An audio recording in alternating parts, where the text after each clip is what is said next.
Welcome to Easy Learning. Exercise number 19. It was a beautiful night.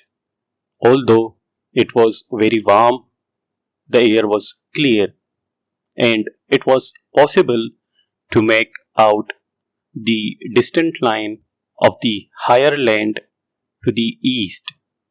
The leaves moved a little as the night air played among them, and we could hear the sounds of the movement as we walked along.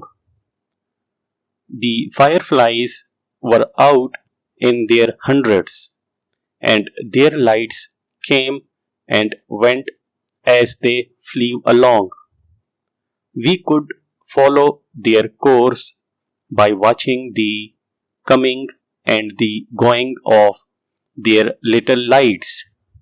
When we first got out of the car and began to walk, we thought that everything was still and soundless. But as we grew used to the night, we found that all was sound and movement.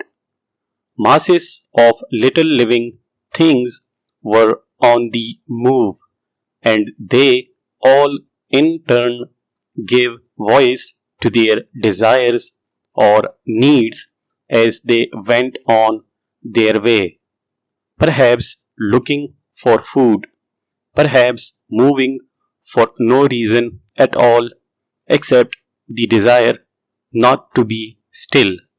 It was dangerous, people said, to walk about after night had fallen. Animals were out under cover of the night and would not be seen until it was too late. The great water loving animals who kept in the water by day came on land at night, and with their great heavy bodies they could overturn a car. They could run too, and it would be very difficult for man or woman to move quickly enough to get out of their way once they charged. Just stories, we thought.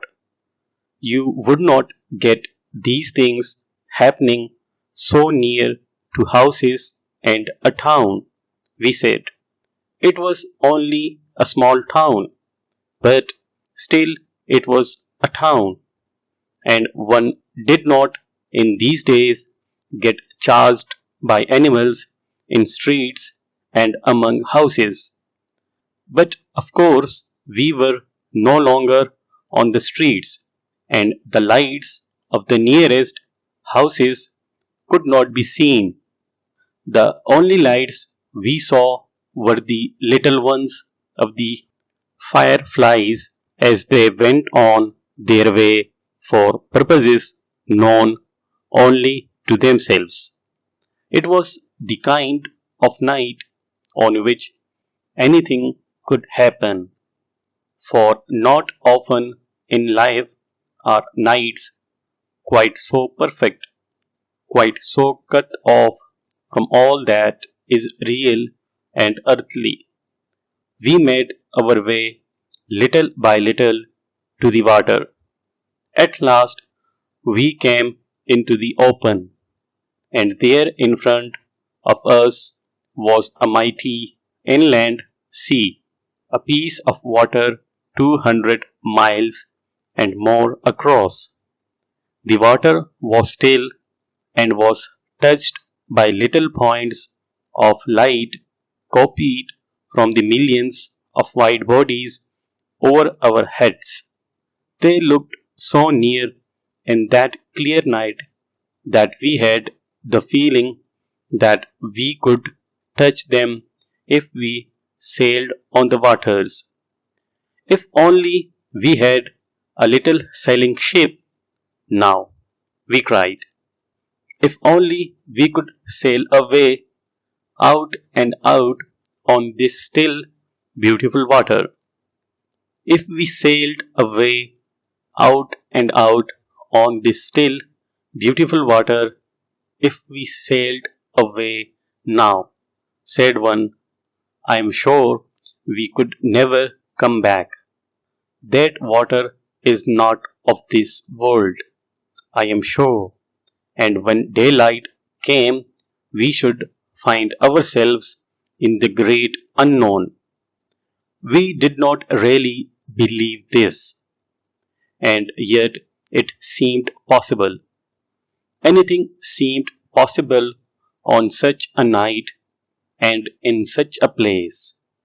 Then we heard the strangest sound, and looking in its direction, we saw our eyes now used to the blackness, great animals coming out of the water and on to the land about 200 yards away.